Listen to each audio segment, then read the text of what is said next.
Hey, hi, and hello, everyone. Anthony Fantano here, internet's busiest music nerd. It's time for another weekly track roundup. My thoughts, my opinions on a bunch of songs and singles that have dropped over the past week. Regardless of my feelings, they're all linked down below where you could check them out for yourselves, along with our Turntable Lab link.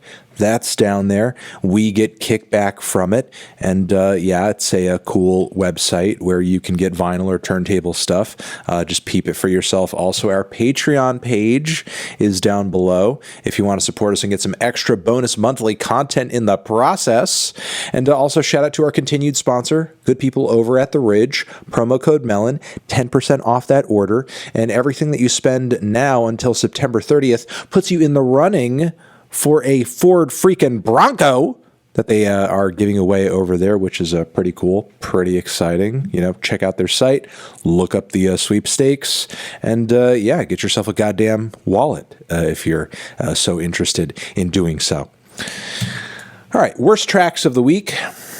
We have a handful. We have a few. They are as follows. One, a new one from Charlie Puth, Smells Like Me. Yeah, you know, in essence, a cute song about how, you know, clothes that you're wearing and you smell like you to your significant other and so on and so forth. Oh, it's so cute. But the tune is corny. The 80s instrumental is like super cliche. And on top of it, the vocal processing is disgustingly heavy-handed. Like, I don't even feel like I'm hearing human voices sing on this song. Like, why? Just give me a damn normal human voice. I know Charlie can sing. Let's just have a regular vocal, please. Moving on from there, we have a new one from Lil Pump, I'm Back. His comeback track, though Lil Pump has never really freaking left. I don't really get how he has the ability to do a comeback song. Either way, it sucks. It's generic. He sounds like a shell of his former self. Why are we even doing this? Move on. So over here we have our first taste of the second album Red Hot Chili Peppers are releasing this year. Tip of My Tongue is the title of it, and it by far has one of the goofiest choruses and goofiest sets of lyrics I've ever heard in any Red Hot Chili Peppers song. It is beyond parody. It is beyond absurdity. It is beyond sanity. And I have no idea how Anthony Kiedis comes up with these words and like sings them into a microphone without laughing or reassessing his priorities or anything. I'm really confused. I'm really, truly taken aback. And yeah, even the most random AI in the universe could not generate these lyrics, truly. And honestly, I'm not fucking with you. These lyrics are fucking ridiculous. Really like a new low, but also simultaneously a new creative high for the band. I cannot stand it, and yet I cannot look away. Really looking forward to this album in a way, I guess. All right, we have a new one from Polyphia over here. The track is titled ABC, and yeah, features all of these super technical, somewhat mathy, flashy lead guitars, you know, in typical fashion for the band, but there's kind of like a pop vocal tied in with the whole thing that doesn't quite fit, and it's trying to sync up exactly with the guitar and sing the whole damn alphabet, A, B, C, D, E, F, G, H, G, like, it's goofy. It's really not all that great. It's quite much for the band, honestly, and just kind of feels like trying to slam a square peg into a round hole. We have a new one from Lil Baby over here, Detox. Pretty mid one from Lil Baby. Not a strong chorus, not a strong melody, not a strong vocal performance, not a strong lyrical showing. Beat is just okay. He's come out with much better tracks in the past, frankly. Just don't really see what's so exciting about this one. Let's move on to the tracks I thought were kind of meh, on the fence with them, but still worth shouting out. You might enjoy them more than me. They are... New one from Yeat over here. It's heavy. The beat is lumbering. Yeat's vocal performance goes kind of hard for the first leg, but after a while, with little to no progression across the song, it does get quite stale quite fast. Talk is the title of the track. I'm fucking with Rich Minions so much harder. Rich Minion. We have this new one over here from Rosalía as well as Romeo Santos in the mix. It's a nice little bachata ballad with in a duet vocal style. The instrumental's kind of generic, a little flavorless, a little lacking in spice, but at least the vocal performances and the vocal chemistry are there and fire. So that is certainly a good thing about the song. We also have one over here from Uchis. It's a dance track. It's a club track with some like throwback vocal melodies in the 2000s, like very Night at the Roxbury in a way, with a light Latin flair. It's nice. It's cool. Like, not one of her boldest works or most unique on the production end, but certainly interesting to hear her do something in this vein.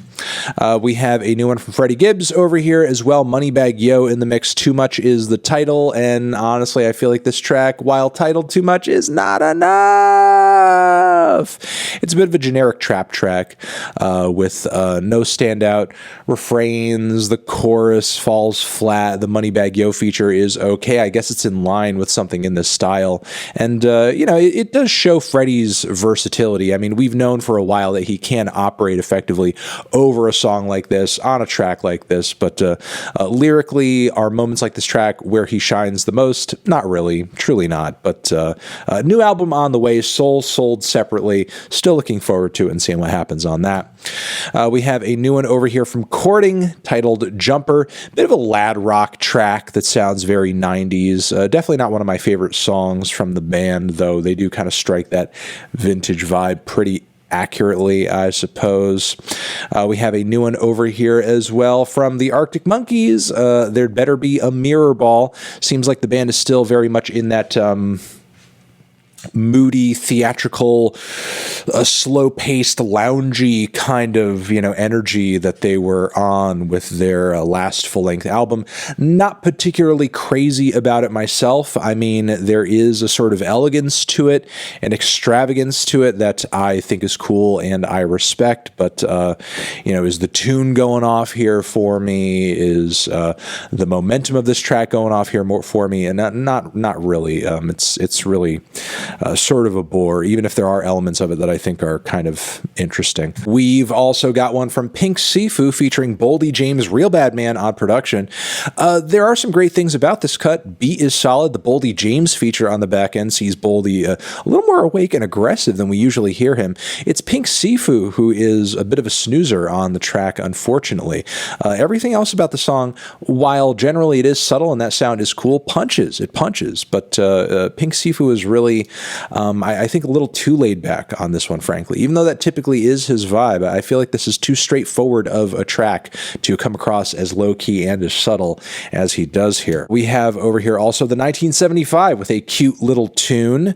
I'm in love with you. I think the lyrics are really kind of punching under the band's usual weight, frankly, but I will say the instrumental and the chorus are quaint, are endearing, are sweet, are, kind on the ears. I just wish it was a bit more interesting in terms of what it had to say. We have also over here a new one from Gorillaz, New Gold, Tame Impala, Bootie Brown in the mix. The 2D vocals on the back end are okay. The Tame Impala chorus is pretty typical for much of what Kevin has done in the past, and the Bootie Brown feature is really not good enough to warrant two whole damn verses. The only thing about this track that really kind of goes off for me are the dance beat, the bass guitar, and everything else I can kind of take or leave. It's okay. It's mid. Blech. All right, and let's move on to the best tracks of the week. There are a couple, there are a few. We have one over here from Plains, a cool little alternative country track titled Abilene with great vocals, heart-wrenching lyrics, solid instrumental too, very bold, very twangy, very fun, very passionate, loving this one. We also have one from Shygirl. Over here, Nike is the title. It's a pretty raunchy little fuck anthem, I will say that. Crazy beat, very straightforward lyrics. It's nasty. It's in your face. Enjoy it. Enjoy it. We also have one from Pierce the Veil. I mean, damn. Never thought I'd be coming through here telling you guys, hey, check out this Pierce the Veil track. But really, honestly, truly, it's not going to be for everybody. But I feel like the band does a really good job of taking that sort of screamo sound and applying it to some heavy 2000s era metal riffs and kind of bringing them together with a somewhat solid chorus. It's not a typical Pierce the Veil thing, and I feel like as far as these genres go and mixing them together, it's going to rub some people the wrong way. I mean, a lot of people aren't really fans of the stuff that they're, pulling from these days.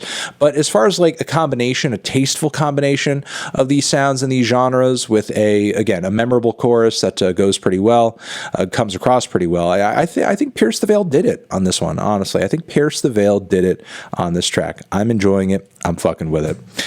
We have a new one from Off over here, a heavy new track titled Kill or Be Killed. It's got some badass riffs, good momentum to it, nice West Coast hardcore from the band. Really looking forward to their new free LSD project coming out this year.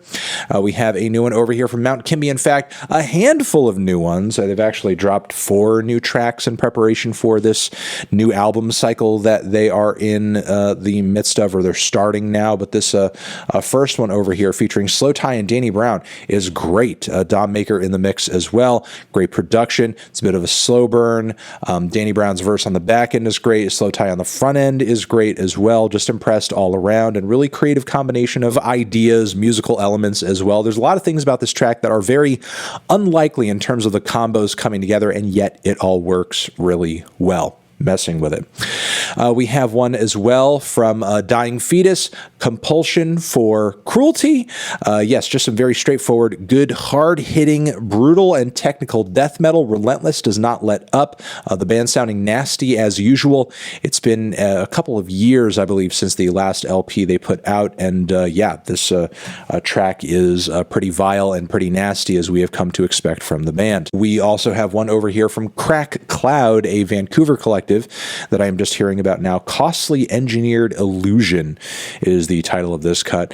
And it sounds like, just a really wide open rock cut from the UK. It's very grand in scope, a little psychedelic, a little post-punky. It's kind of a mix of everything, and there's almost like a really cool, bold, revolutionary spirit to it as well. It feels maybe a little bit spiritualized, but maybe also a little bit like something that would be on, Constellation Records or Cranky, in terms of like maybe a little anarcho-rocky. It's a strange little cut with some interesting, vibes flowing throughout that I'm really, really enjoying. And I think the, band is definitely hooking me in with this one. I'm going to be diving, into some more of their stuff after hearing this cut, because this is a good one. This is really a good one. All right, well, check that out and all the other songs that I talked about in this video. Obviously, weekly track roundup, another one in the can, another week in the can. Everybody, a lot of records to talk about this week. So, watch out for the videos, watch out for the reviews. You're the best. I hope you're doing well. Anthony Fantano, weekly tracks forever.